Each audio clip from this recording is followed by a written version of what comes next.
You're watching KBJR 6 News Today with Georgia Elise, Michael Raimondi, and meteorologist Adam Lorch on KBJR 6, your weather authority.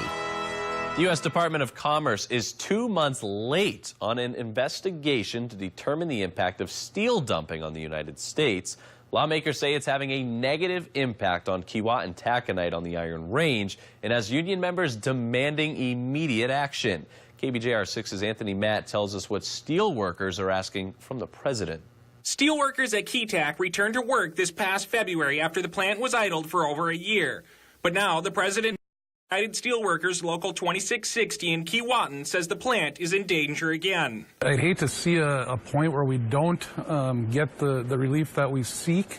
If we don't, what could happen could be just a further shrinking of our steel industry in the United States. That's because the U.S. Department of Commerce is 2.5 months past its deadline to release a report that would unveil the impact illegal steel dumping has on the U.S. mining industry. We have this 232. It's been initiated.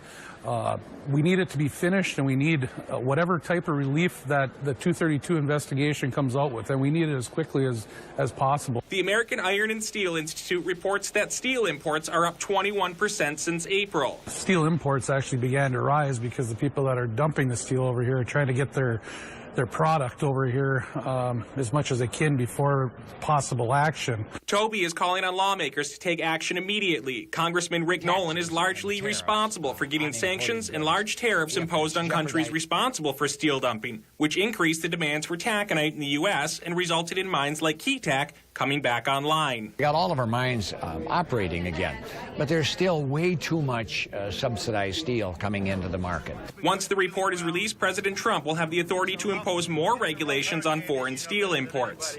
The president said he would do something about that. He has the authority to do that, and we're going to hold the president's feet to the fire. We need help. Nolan says current tariffs and sanctions are in place for several more years, and the president has given no indication he will rescind them. Once the investigation is unveiled, the president will have 90 days to accept or reject the study and implement any more regulations. The president does not need congressional approval, only a letter explaining why he made the changes, if any.